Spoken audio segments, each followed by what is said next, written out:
at this point, I'm just thrifting. And I realized, oh my goodness, like this one place I walk into Goodwill, right here in Fort Collins, and there's a Ivanka Trump handbag lying there. And I'm like, why is that lying there? It's right after the election. I'm like, yeah, some lady just like chucked it. Like, yes, let's go. $500 handbag. No joke. Pick it up, resell it like $400. And I bought it for $50. Like they didn't even know it was an Ivanka Trump. I'm buying Louis Vuitton. I'm buying expensive watches. Anything that I can determine is more valuable. And I'm saying, cool, I'm going to do, it needs to be like 1,000 plus. I realize the model sucks. I can't scale this. Like I need to back to the drawing board, end up uncovering dropshipping and absorb the heck out of every course I can and start to click. It starts to make sense. But my issue was I was on one platform. I was on eBay. Hey everybody, I'm here today with Daniel James Vandenberg, a Northern Colorado entrepreneur who immigrated here to the United States from South Africa. We're going to talk about his story, his journey, the lessons, struggles, wins, and losses that he's learned about business along the way. Check it out. Daniel James. Hey, Matt. Welcome to the show, man. Hey, I'm here for you. Let's go. So you are the ginger, dancing, South African entrepreneur. Yeah. First and only, I think, that I'm ever going to have on the show. I would hope so. I mean, if you're out there, like, come on.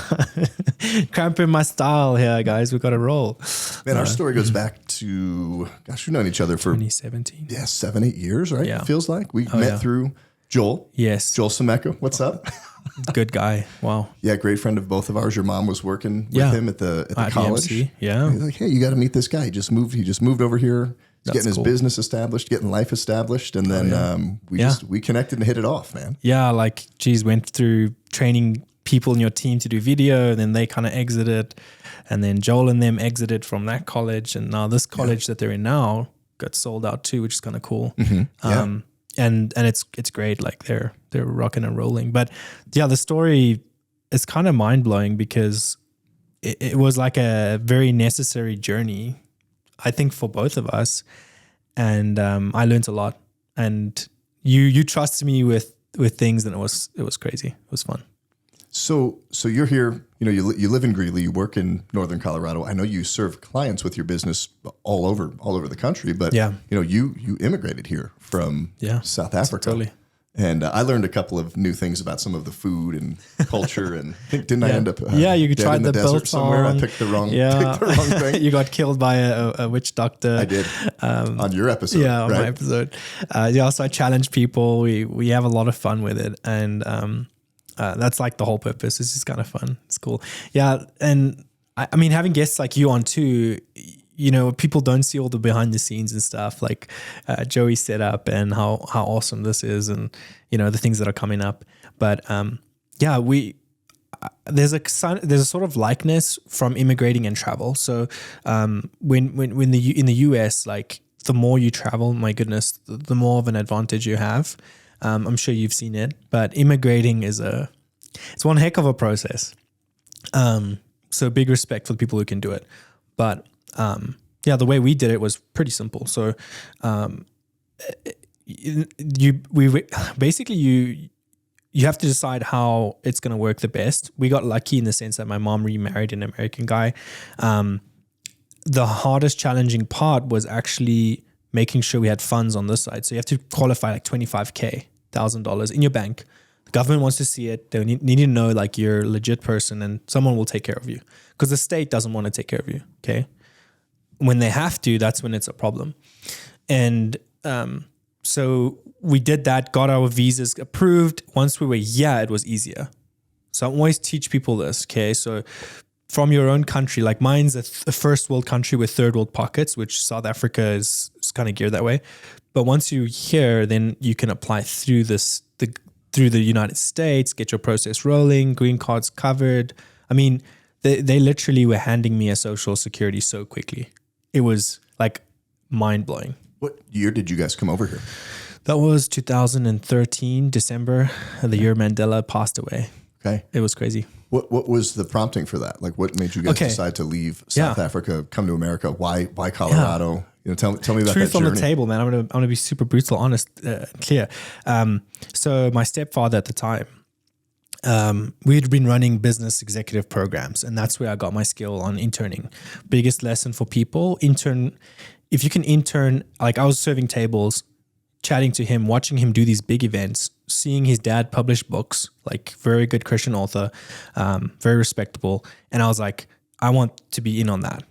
And I will work for $400 a month, $800 a month, whatever it takes. And so, yeah, he wanted to come back. He'd been there for 7 years, the year of Jubilee. And so it was like time to return. We returned, and he wanted, like, his dream was to retire in an RV in Fort Collins. So that all worked out for him, and we kind of went through the ringer in like South Carolina, Chicago. Like, Matt, I went to probably 300 or 400 networking events in Chicago. Yeah. Just learning how to sell and network, and I hated it. And we didn't get much clients out of it, but we learned a ton, man. People were like, who are you, weird South African American coaching company, get out of here, They, we filmed like a 26-month long, or it's like 30 month long video program. So it was good. I got a lot of experience, and it taught me that, it taught me ownership and equity. Like, that's what I was working towards.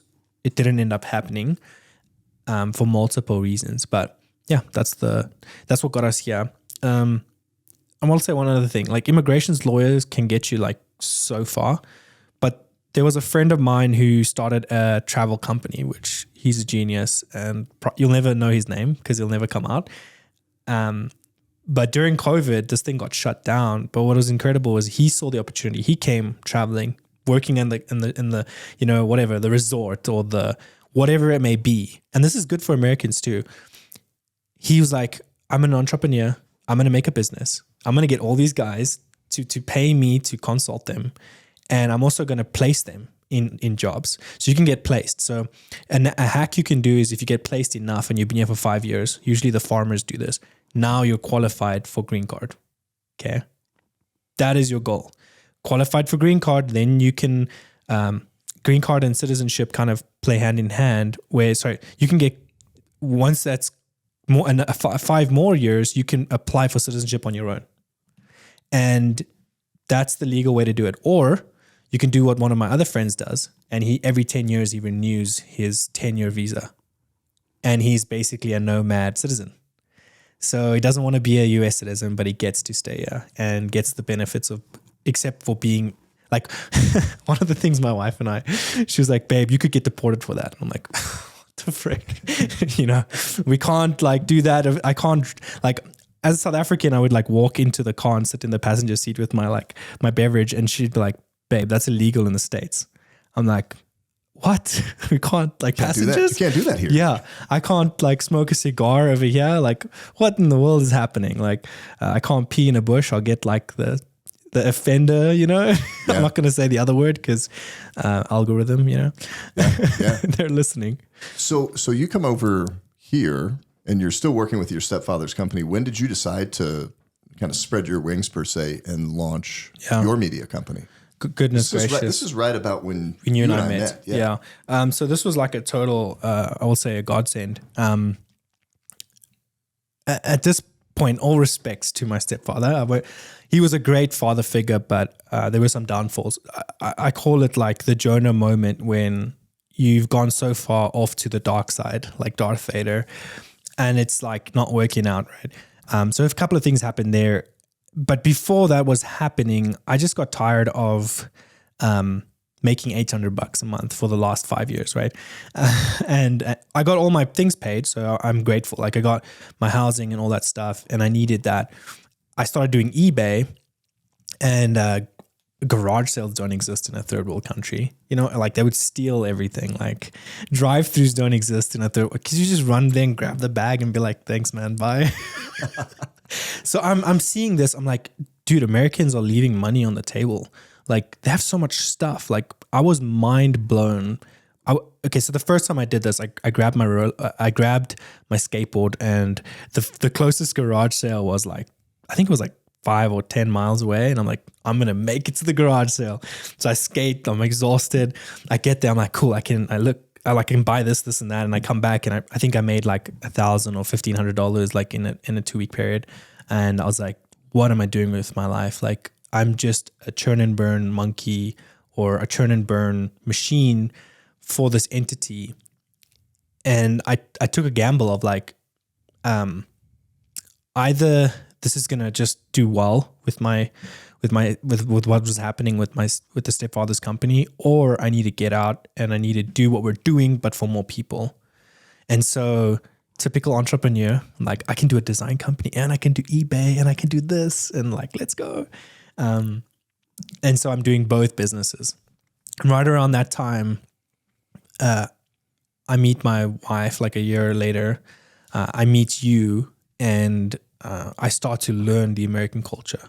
Another hack. You need people to learn someone else's culture. You can't do it on your own. And so you got to plug in and deep dive. And like my wife at that time would point out stuff. She's like, as a South African, you over communicate on that thing. People don't need to know that. And your wall is this big, but in America, it's a respectful wall. Come respect me, we'll communicate like that. What were some of the biggest surprises coming over here culturally? Excuse me.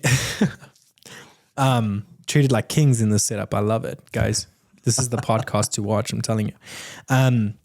So things that surprised me was, I think that thing where it's like, obviously all the restaurants, fast food, is like excessive. Like, it's like, why do we need all this stuff? And then I learned that Americans actually are very resilient without knowing it. The war times, I mean, the backing of different countries, the godly beliefs within this country that are still existent. Those things I thought was like, wow, this is a modern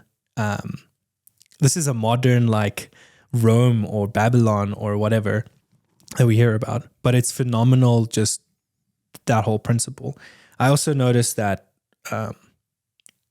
like the way Americans are confident in themselves, and like those generations before them are still living inside of them, and that's why they're so resilient. That's why recession takes so long in the States. Come on, man. Like you get exhausted because you realize that the people are tough. A big shout out and thank you to one of our sponsors, M&D Painting and Roofing. M&D was actually founded by my wife Emily and I back in 2005. And for the last 2 decades, we've been here in northern Colorado, of one of the leaders in residential and commercial repainting, as well as most recently installing residential roofs. So if you need to paint, re-roof, you got hit by a hailstorm, we can take care of whatever your home needs from top to bottom. You can find us on the web at mandepainting.com. Hey, just want to give a big shout out to one of our sponsors, Imprint Digital. If you're a small business owner, one of the things that you need to navigate to be successful is all things online and digital in terms of marketing and your messaging. Imprint Digital, they're the real deal. They are the professionals and they know this world inside and out. Make sure to visit their website at imprint-digital.com. Yeah. But they just don't look tough. They just look a little bit more like, Jello. I'm just joking. So those are some surprises. What kind of like frustrations? Because I think of, I think international travel, experiencing other countries and cultures, that so builds a new perspective, right? A new lens on the world, ability to adapt to new circumstances. And like, we've got to share, and we'll make sure we get this in on this show. But like the embarrassing moments, cultural faux pas where you're just oh my gosh. Yeah. But then there's also those frustrations, first for me, they're frustrating. And then you kind of just learn to live with them and then sometimes appreciate them. I have a few of those. There goes my candy. You're the first one to spill, man. Happy holidays. First one to spill. Every day is a holiday in the studio. Okay. I promise there's nothing special in this coffee. So frustrations.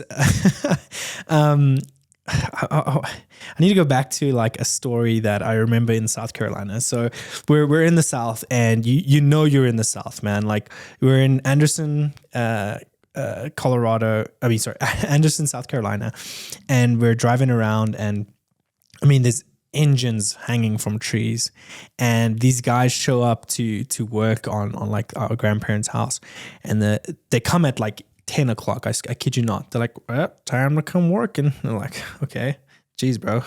And then it's like 12 o'clock, time to go hunting. And I'm like, what? These guys don't work. And then they come back and it's like 2 o'clock. Oh, time to work. And then they're fixing the deck and they leave. And I'm like, this is mind blowing. I don't get it. There was also times where, we'd go sit in the Southern Baptist Church. Preacher would be up there.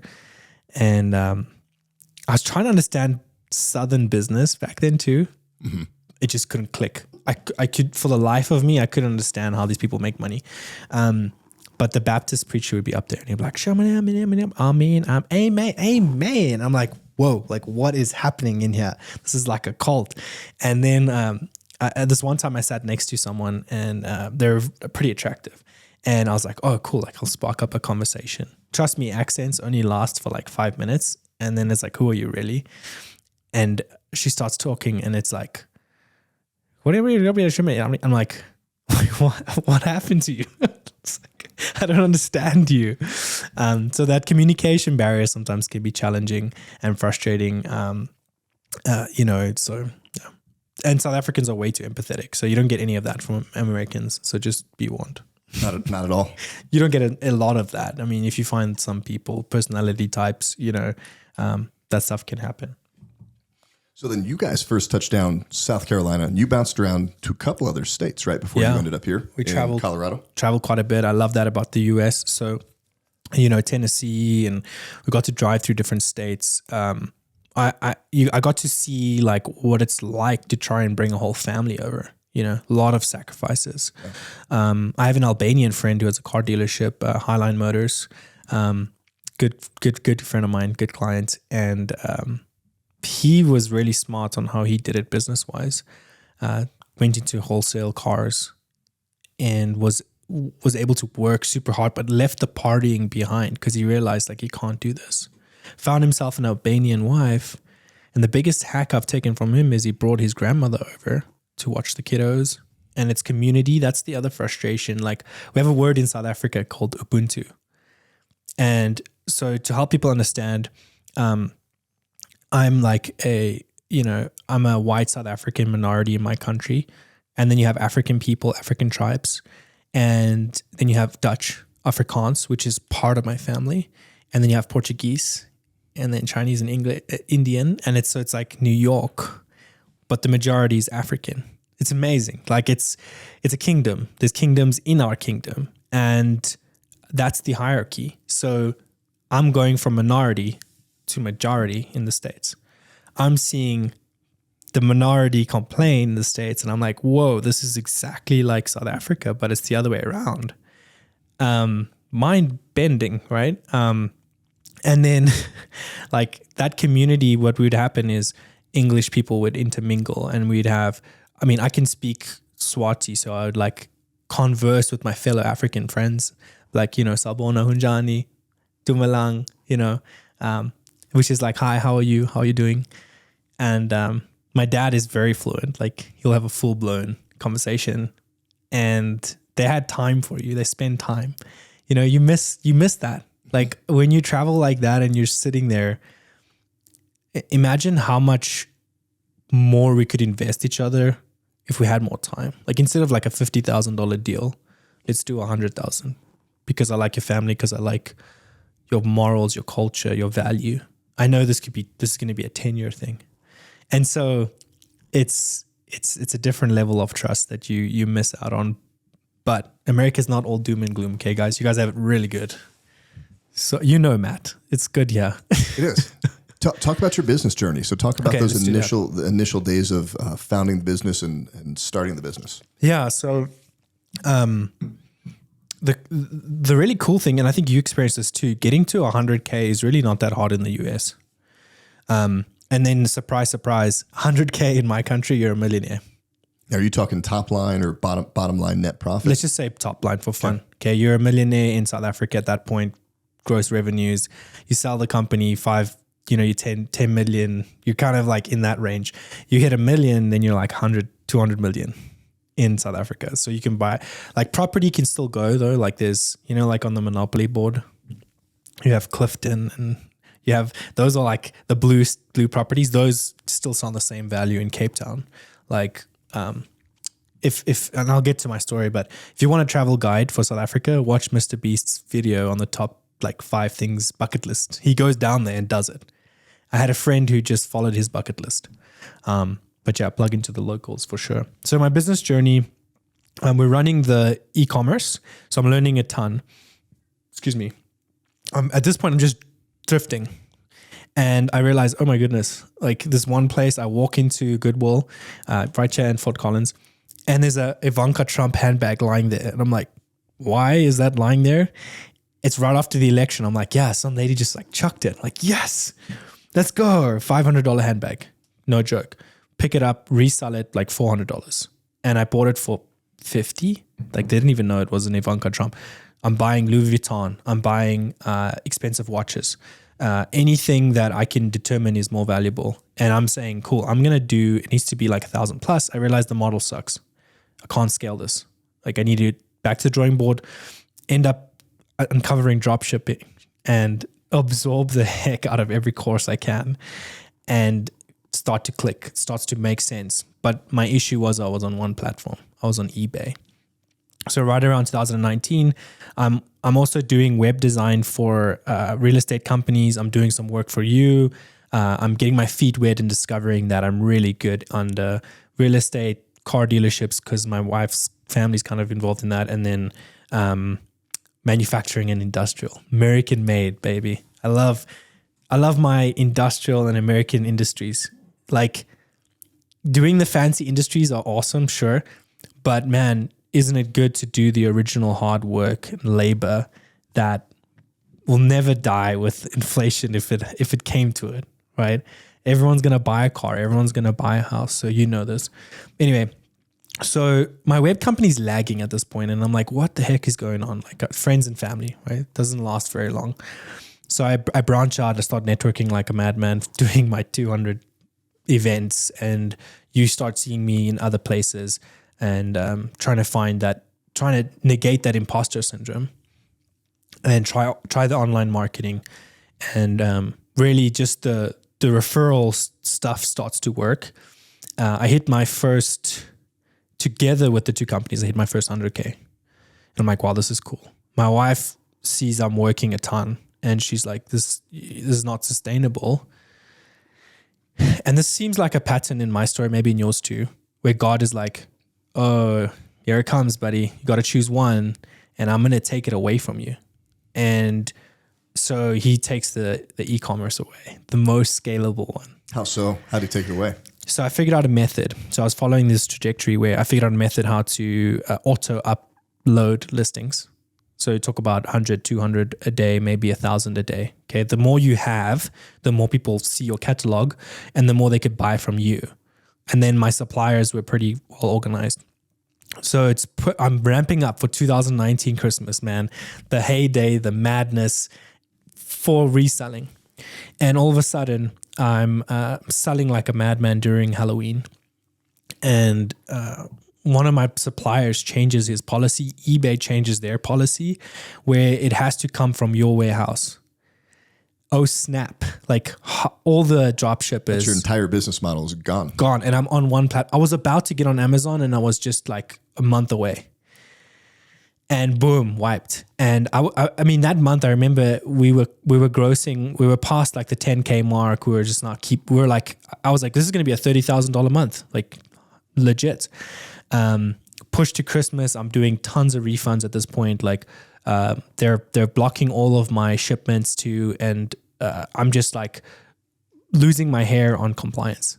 And the business is literally like in the negative. And instantly I'm like, I remember just a story someone told me. It was like, if you're drowning, at least for your last breath, just say, come save me. Like, and then make sure you're willing to work for it. So I was like, come save me. And my wife and I sat down and we were like, nope, this is going to go so far in the battle of negative. We're cutting it. And let's see what happens if you just did web design and like marketing and video and stuff. And so it was like, so rejuvenating, and thank goodness, because the next year was COVID. Yeah, so you go all in. eBay, that's gone. Daniel James Media comes to the forefront, the baby, and we start to evolve. We pick up some heavy steam. Then COVID hits hard, and I lose probably 60% of my industries. So that travel company that did the exchanges, gone. And so what I told everyone was, something I learned then was pivoting. I was like, oh yeah, this is a good strategy. Pivot quickly. I was at my lowest low because I watched other marketing companies drop to like 20, like nothing. You know, that's very little revenue to work on. But then I was like, hey, I'll pause your account. Like, just let's give this 3 months, stay with me, and I'll get you through. And that was a very valuable lesson. Like, I don't use that tactic, but I use another one that's actually saved me losing deals to other competing agencies, which I'd love to share. It's kind of a biblical, deep story. So DJM at this point, I'm like, okay, I got to get this company to do 100,000.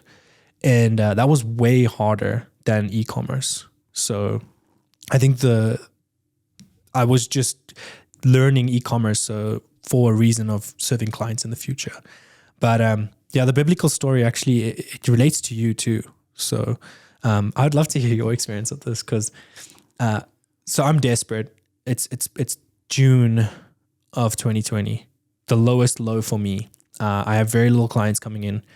My wife's like, why don't you just get a job? And I was like, yeah, I think you're right. Like, I need to get a job. This is stupid. And I'm in debt. I'm probably in, I think it was like 30K, 40K back then. And so I don't love risk. I'm risk adverse, right? I like to have more cash than the risk out there. So I learned that then. So I'm like, okay, I'm desperate. What do I do? Who's my biggest contacts? Matt Shoup, my Highline Motors. I don't want to go to my family because all of them, they're all very self-made and respectful, and like there's no free handouts.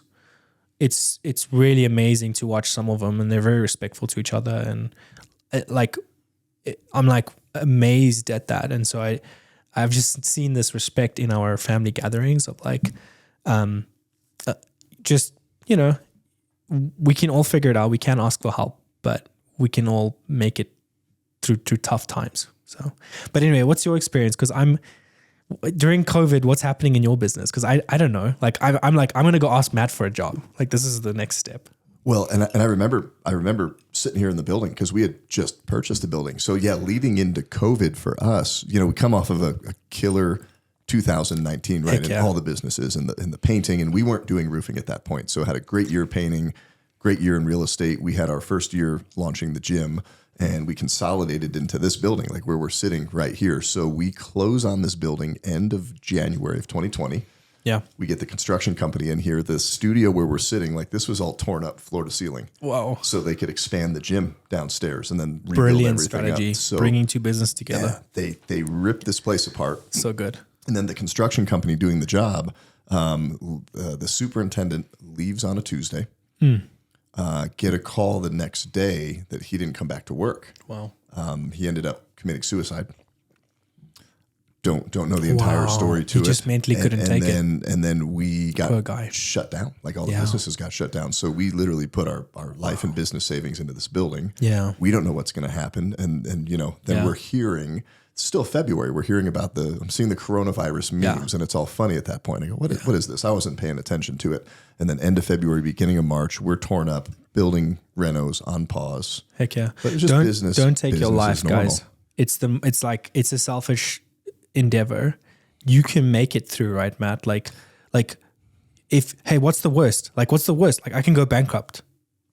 And I don't know what the story was. I just remember that vividly, and it was just like these dominoes start falling, and then you hear about they're going to shut everything. They're not going to shut everything down. You can't shut business down. You can't shut travel down. Yeah. And then boom, shut down. Oh yeah. So I remember sitting at the house, and big moment that I had. Well, it was like, no, we're gonna lose everything because it's fear, it's doom and gloom. Yeah, like, wait, they're just pushing that down our throats. Yep, business is done. We're done. What are you going to do? And it was kind of a cool perspective because I'm like, okay, so we lose everything, right? Let's say all the businesses just crash and burn. Okay, lose everything we've worked for. Okay, like, am I still around? Right. Got Emily, got the kids. Maybe we're not in this house. Maybe it's not in the building, but we're still together. I'm like, all right, let's get back and do this. So I had to like take myself there to that place of mentally of losing everything to say, okay, that would suck, but we could restart.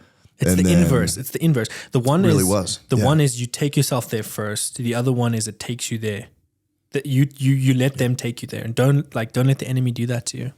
Yeah, let no one do that to you. And take yourself there, right? People go, oh no, don't even think that. I go, no, I like literally took myself to being homeless under the bridge. I'm like, all right, we still got Emily, still got the kids. I'll go figure out some new business to start. Yeah. But then for us, what happened was our gym, so Noko Jiu-Jitsu, we had just built.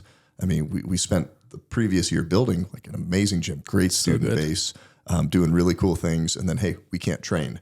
So I remember calling the first student, like, hey, we're gonna freeze your membership. And I'm like, Troy, we gotta freeze memberships. We're not gonna train. Yeah. Call the second student. Hey, we're gonna freeze it. Call the third student. Hey, we're gonna freeze it. He goes, no, don't freeze it. What? He goes, that's cool. We want to support you guys. He goes, let's figure out a way that we can still do this. And I'm like, hold on a minute. So the pivot, right? Let's go online. Humanity, man. Yeah. And then we called every single student. We said, hey, here's what we're doing. Yeah. We're going to offer this. Cool. Totally happy to freeze your account if you want. Some students are deciding to keep it going, and we're going to try this online. And we had probably 80% of our student base. It was super cool. That's really cool. super That's cool amazing. to see that. Yeah. And that's entrepreneurship. It really is that. You've had Samson as well on here. You guys check his pod out as well, Pain to Profits. But that entrepreneurial spirit is what he talks about a lot. And a lot of us, I think, are not supposed to be entrepreneurs, like accidental entrepreneur, and just be okay like knowing that you're going to crush it through something, and sometimes it's okay to move to something else, and just don't let the blood keep draining from your body. Like, it's okay if you need a DoorDash to get through something. Like, hey man, like, let's be real. Like, you know what I've seen in the market that's really effective is hybrid entrepreneurship. Someone comes and works for you, but they've got a side gig. Now your stress as an owner goes way down because you have faith and there's like another option for them. It's the moment that you're fully independent on the owner saving your butt and like you're desperate. And that's what happened in COVID. I came to you, you said to me, hey, get your stuff together. I'm not hiring you like this. And come talk to me, when you've figured this stuff out. And for me, that was a loss, but it was a win. Yeah, but what I remember about that, and you didn't really give too much backstory, but we were sitting on my back porch, in your porch, and you were in a bad place, like Very you bad. were in debt, depressed, upside down, ready, and we actually needed somebody in our marketing department. And I'm sitting here like I'm literally sitting here playing this out. I'm like, not this guy. I'm like, somebody could totally take advantage of the position you're in. I'm like, you're just in a valley in the business, and I'm like, dude, you're an entrepreneur. You're going to get through this. Yeah. No, I'm not going to hire you. Yeah, exactly. Your head is all whacked. Because what would have happened? I would have worked for you, got into a point, realized I'm still an entrepreneur, and then now I've left you in a hard place, right? Like, oh my God, I'm sure you've seen this too. Don't fool yourself watching another entrepreneur and thinking it's easy.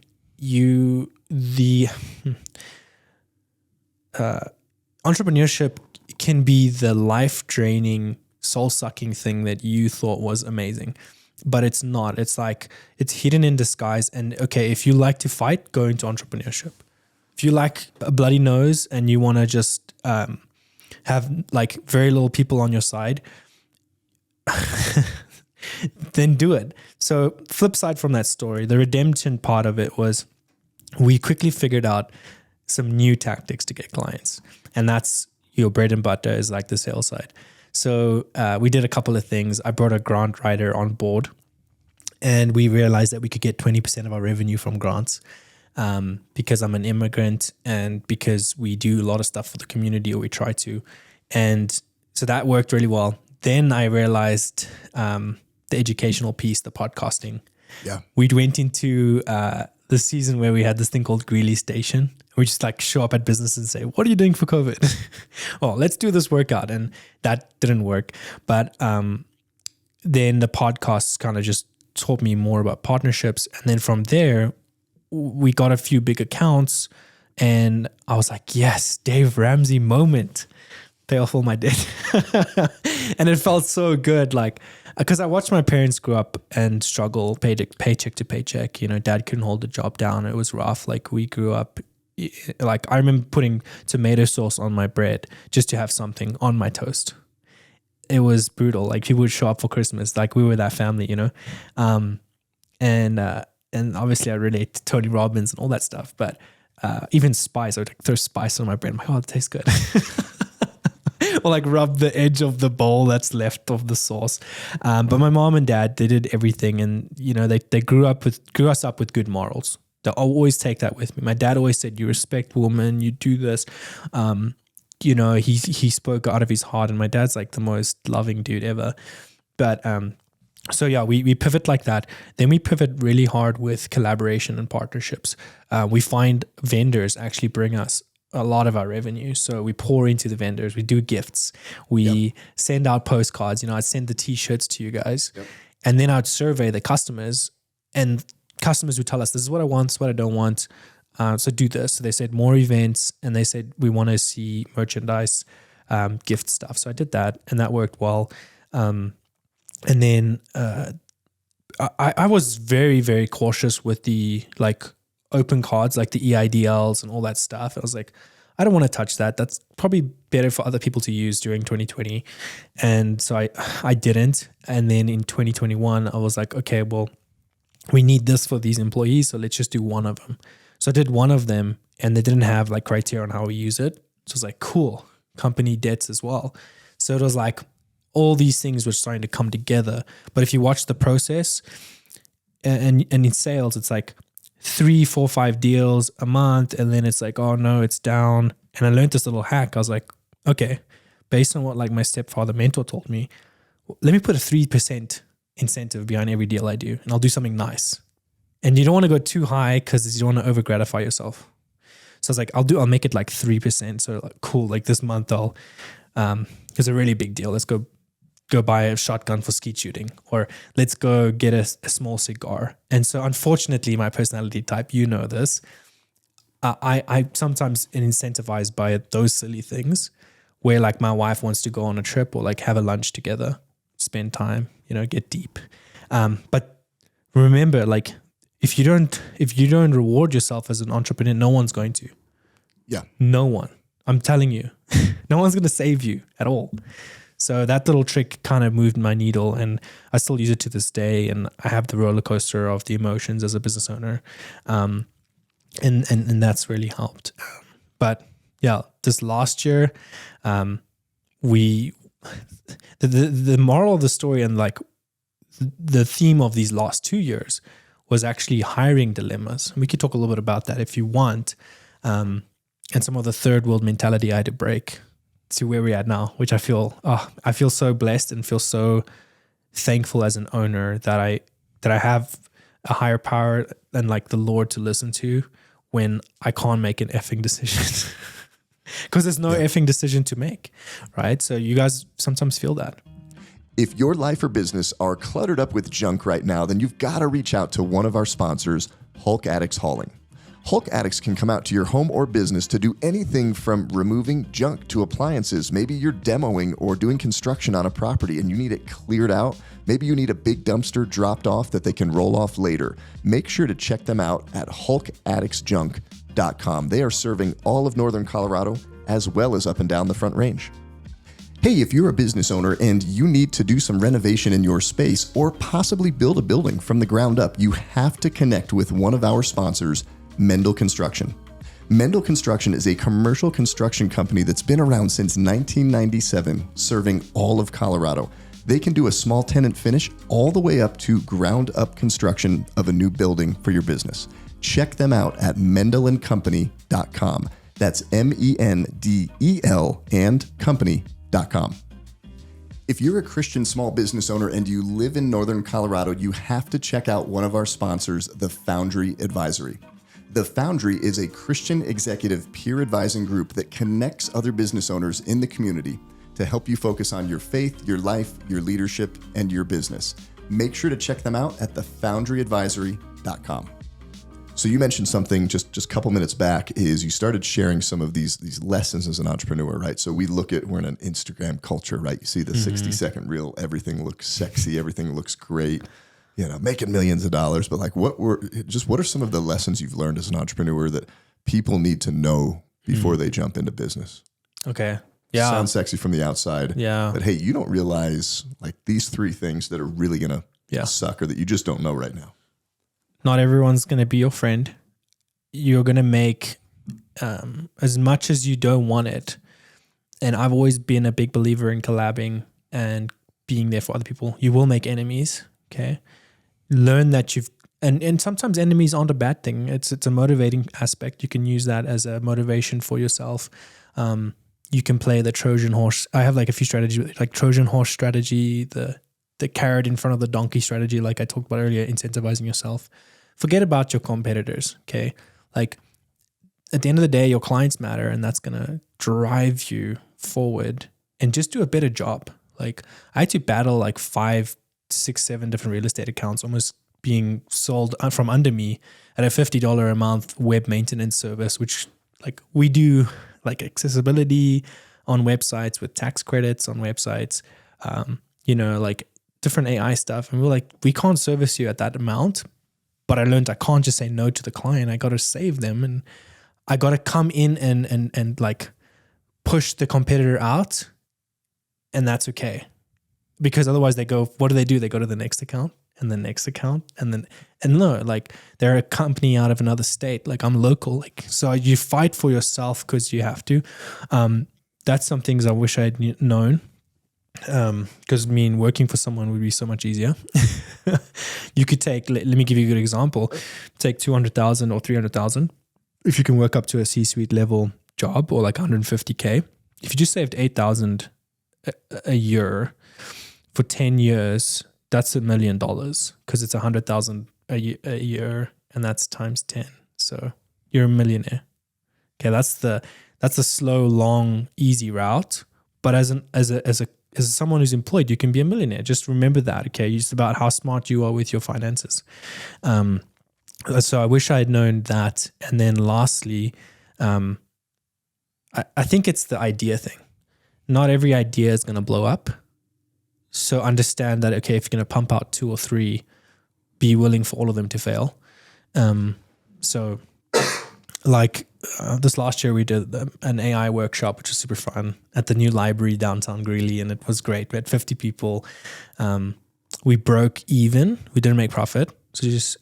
But just recently we got a few deals from it, so now we've made profit. So those events can help. Like for example, our merchandise store is not really performing. It's like, I don't even know. We spent hours and nights and days on that for no reason. And my wife was like, what are you doing? Before I did it. She's like, not another thing. I was like, I promise we won't do another one. And she's like, okay, yeah, whatever. She had a busy season, and then she's like, okay, yeah, we got another thing. So be careful. You can be your worst enemy. Those are my big ones. Yeah. You can be your worst enemy, but become your best friend. Like become your best. Don't beat yourself up, because we do it all the time. Well, I think so many entrepreneurs, it's like, I think of, we've had some great successes, things take off. But like we just shut down Shopify store. We spent a bunch of time building this thing up.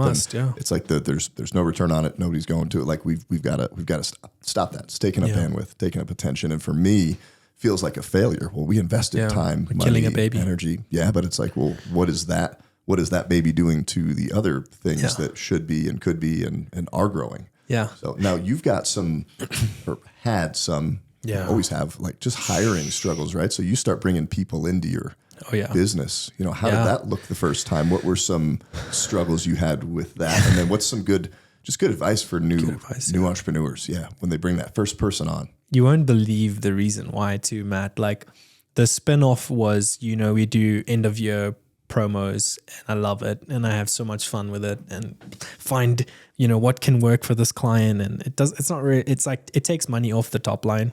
Just keep that in mind. Discounts aren't great. It's not, some people don't live by it. And I would have like these big Christmas time, we do bonuses for the guys who are with us. And something you got to understand with us is we aren't an in-house agency. It took me years to find the least the candidate I thought would never make it in my business is now my project manager. He's out of the Caribbean. He's phenomenal. Thank you, Stefan, for everything you do. You're just like a hero. His wife's from the UK. She's my HR person who sometimes helps me. But we'd have these big windfalls, and I'd have this false reality of, okay, I have this much to kind of sustain an employee. And that was the mistake. Like, I actually needed to come up with a new number of like, okay, a whole year's worth. I need a whole year's worth of employee finances to justify that new salesperson. Because you're thinking, oh, okay, I don't like doing business alone. I don't want to do all the sales all the time. So I premature pulled the trigger on the hiring. This was about 2 years ago. Start bringing on strategists. They're kind of closing accounts, really struggling. I record every sales close I do so they can rewatch it.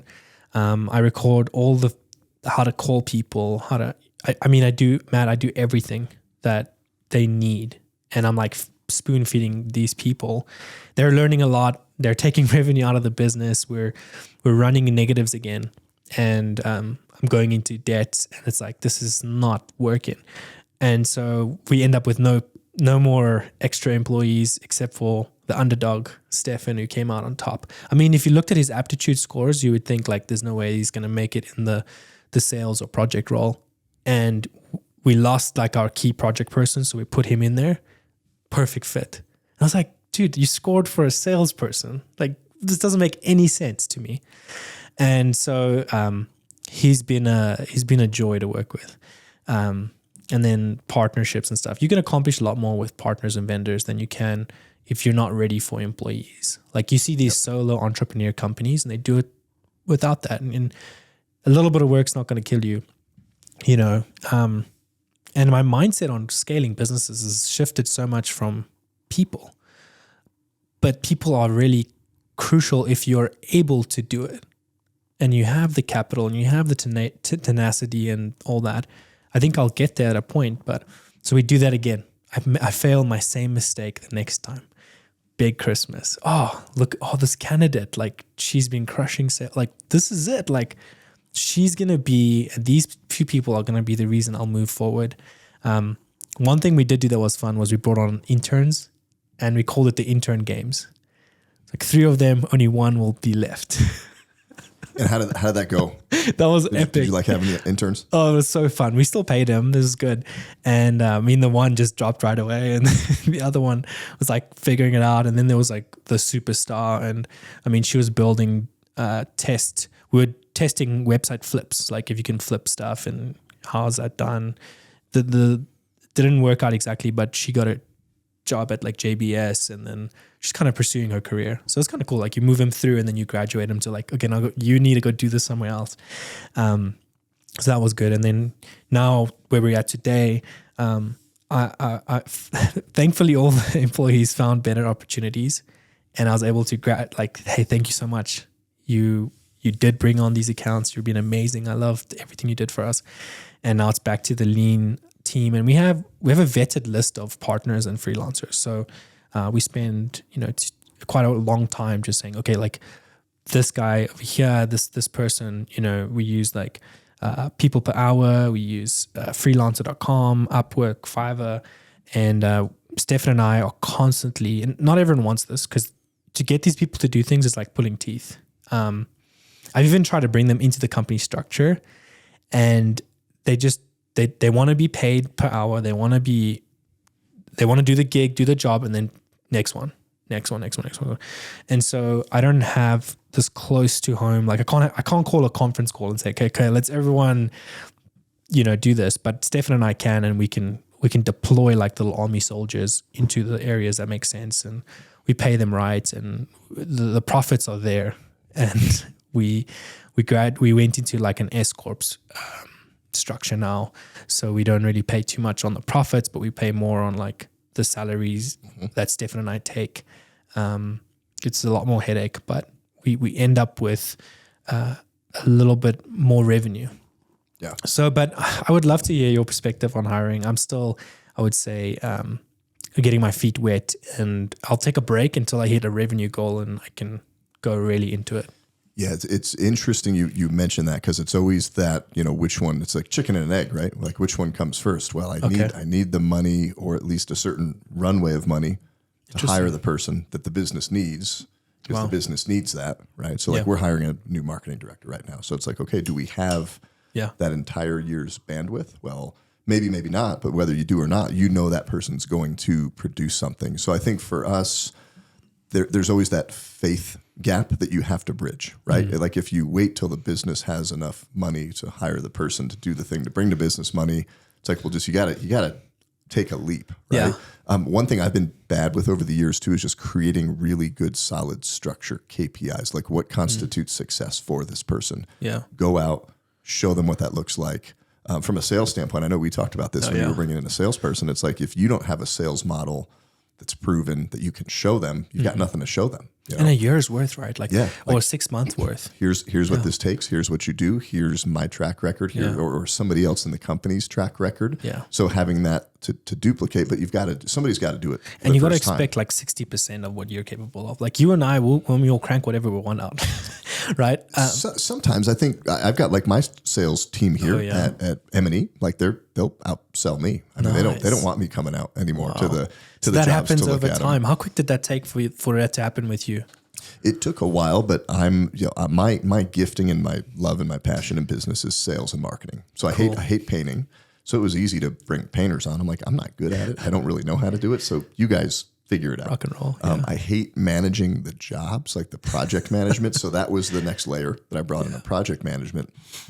Sales was really hard for me to get away from. Because I'm like, all right, guys, here's what I do. Yeah. Go ahead and do it. And then I'm sitting there watching them. Hold on, I'll just do this. Just let me close this deal. So you've got to give people space to fail. Yeah. And then bring them back to the drawing board and then teach them. Come and train in them. the like last 10 minutes of the meeting, to pick up the pieces. So it's let them watch you. Cool. Do it together, and then you watch them. And that third level's the hardest, where you just got to sit there and watch a salesperson possibly not land a deal that you could land. They do something wrong, say something wrong, but you've got to do that, or you're always going to be the bottleneck in the business. I heard something really good, and I love this guy's story. He just went straight for chairman and figured out that he's not a CEO, he's not this, he's not that, and actually like. A lot of times you want to be the chief marketing, and that's good still, I think. But your goal could be more than that. It could be equity and chairman one day. Because one day the owner retires, But chairman, you come to a couple of board meetings, make sure everyone's still on track, the vision's happening, you're a co-owner in an organization. It's super cool of a role. And then you put the people that have the track record in place. And I think that's the hard part. Like when you look at interviewing and you look at all that stuff, the guys who have the track record can do it, but they're the most expensive. And so there's like this balancing act, or, you get the cheaper one, but you can train him and they're malleable, and that's even better.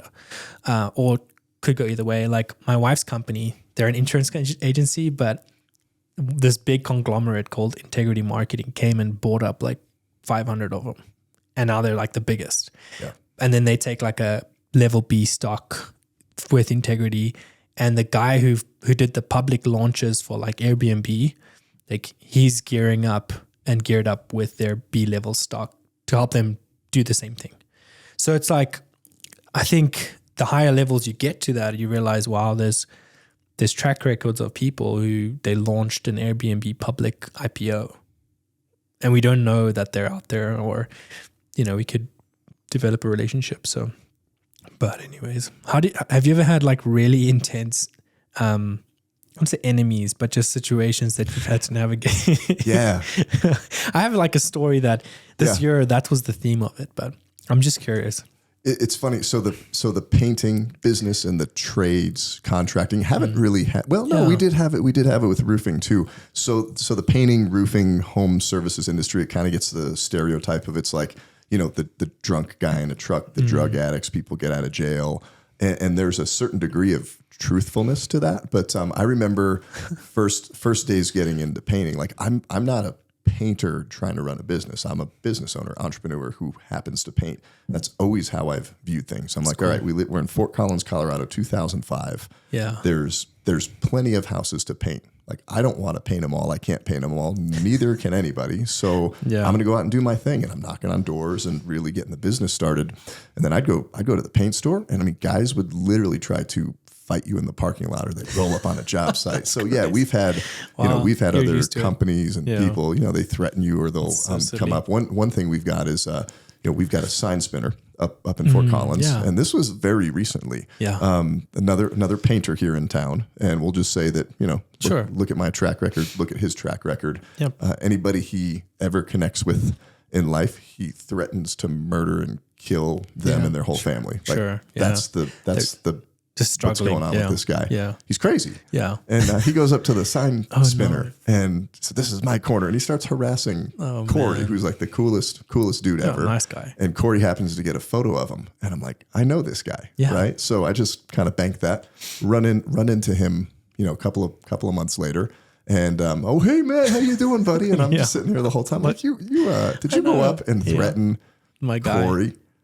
Like, nicest guy in the world. And so I called him out. And he didn't like that. I'm gonna kill you. I'm like, there you go. Friendly one moment, and then just crazy. And so we've had it. But I think in business, you have to take that moment when you get the first person that comes up and they start trash talking you, or they come threaten you. It's direct, it's indirect. Take your business. You're making a dent in that industry, and I'd actually call that a proud moment. Like, if nobody has anything to say about you, then, that's good. Then you're not doing it big enough. But it's still super frustrating. I mean, I'm just like, I've told guys, if you want to fight, come down to the gym, sign the waiver. We'll go back there, and then nobody's ever done that. No one's ever taken me up on that. Nothing gets but physical. It pisses me off sometimes, But I mean, the advantage there, true. Like, I've thought about this too. Luckily, none of the things that I've gone through have been physical like that. But I'm like, if the guy smacks me first, like, that's good. Then we can fight, because now he's the one who initiated it. Like, you got the upper hand on some of that stuff. But anyway, obviously you don't provoke someone to do that. But no. I think this year was a year of that. It started that way. I had a situation happen, and I won't mention too many details, but I think the biblical stories I took from it was the Joshua walk is powerful. So I had this contentious situation happen, and it was a collaborator. We've been always, so close with all kinds of stuff, bring each other business, do business together, and all that stuff. And all of a sudden, like, over the years, we become very alike, and naturally we're going to have conflict. No problem with that. And we've even said to each other, like, I like you personally. In business, we can't stand each other. Like, you're trying to take my accounts. Like, I'm doing what I'm doing, not noticing that I am doing my own accounts, and maybe it's stepping on your toes. But we can no longer collaborate. We just absolutely cannot.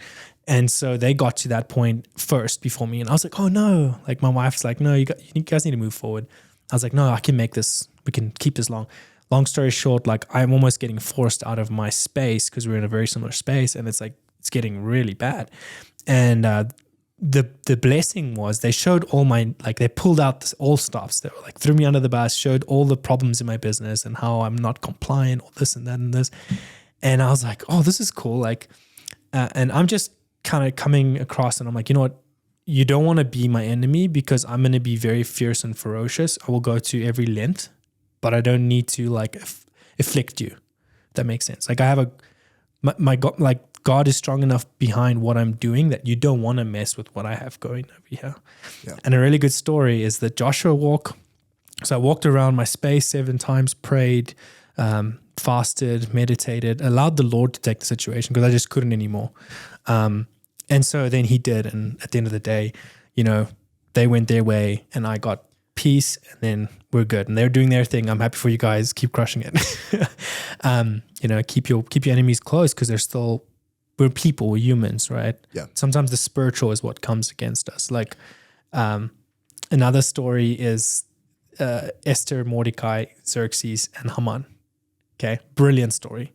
And I use that with a lot of times I look at that story, because what happens is, so Xerxes is king, Esther is grooming to become queen, she's a Jew, and Mordecai is helping her as like a mentor. And she's getting ready, and Xerxes is mourning one of the ladies. He just can't replace her. And so eventually he settles. Esther is great. He Xerxes doesn't know she's a Jew. Mordecai overhears these guys plotting to kill the king. All of a sudden, Mordecai goes to the queen now and says to her, hey, they're going to plot to kill the king. You need to tell him. And so she tells him. He's amazed. He finds out it's Mordecai. Says, we need to do something for Mordecai. I'm going to write a journal and put it in our records. Keep this in our records. He needs to be honored. All of a sudden, Haman is preparing to kill all the Jewish people in that place and sets up a thing called a gallows to kill Mordecai because he hates Mordecai. He knows Mordecai's a Jew, doesn't know Esther is a Jew. So the Lord is setting up all these freaking things like in your life. You don't even know it. And as long as you trust in where he wants to take you, it's going to happen. So long story short, Esther finds out, and then she actually does something that you can't do. She approaches the king without his permission. Back then, you'd have to raise his scepter and say, Esther, I want to see you, right? So like a month goes by, he hasn't seen her. Maybe he's with other concubines or ladies or whatnot. You know, he's a man, whatever could happen there. So anyways, she comes and is like, oh, wow, my beautiful wife, good to see you. I won't come against you. I'm going to raise my scepter. Come talk to me. She holds a banquet, says, I want Mordecai to be there, private dinner, butters up the king. Eventually, Mordecai's true colors comes out and she explains to him that I'm a Jew. He wants to kill all of us. And he's like, what? Like, you want to kill my wife? But before that happens, the night before Mordecai's supposed to be killed, he can't sleep. Okay, so it's just like watch the Lord's hand in the situation. He calls his scribe, says, read me my records from back in the day. Reads the records. We never honored Mordecai. Why did we not do that? And he's like, I don't know. So he calls Haman into his chamber and says, how would you honor someone who saved your life? And he says, well, I'll do what I want. Like dress him up, put him on a horse, parade him through the streets. He's like, that's what we're going to do for Mordecai because he saved my life. And Haman is like, what in the world? And all of a sudden, the king finds out, this whole thing goes down, and then Mordecai is killed. Like, a lot of Jewish people were saved in that moment. And I think, like, you have to remember, like, the enemy that you're fighting, sometimes not what it seems. Yeah. That, for me, has been the theme of my year. And I'm just grateful. I'm so, so grateful to have cool people, to have a leading hand in that. And I'm grateful to be on this podcast to share that, you know. Well, man, thanks for coming out, man. This has been a long time coming. We wrap up all of our episodes the same way. So when you came out here, you came to the color wall. Okay, yeah. Grabbed your favorite color, and you've got a statement that you want to leave with the world when you leave it. So what is that statement? So this comes from like the Vandenberg legacy that my wife and I came up with, and it's love God, find Ubuntu, which is find community, travel like no tomorrow, and then love people, be real. And I think those top 3 and 4, they're so good, you know. I love that. I love the Ubuntu and I love this podcast and the community it's building. So yeah, you guys better subscribe to this thing because it's so awesome. If you're watching this, I know most people watch that are not subscribers or they're not leaving comments and stuff. There's reviews, you know, that you can do too. And let me tell you what, like, being involved in this is going to level up your game. And that's why you want to stay closely connected to Matt and what they're doing and let that elevate your journey and take these stories to heart because they're so good. Dude, thanks for being on the show, man. That's Pleasure. a wrap. Cheers. Hey, thanks for tuning into this week's episode. Would you make sure to please like, comment, and subscribe to the channel here? And please share this episode with somebody whose life it will make better. I would be extremely grateful if you would go to mattshoup.com and click on the free tools and download those. On my website, you'll find that I've got some things for you wherever you are on your journey in life, leadership, and business. Start with those free tools. Maybe next, check out a couple of my books, my video coaching series, or maybe consider even coming to spend a week with me in Spain on one of my leadership adventures.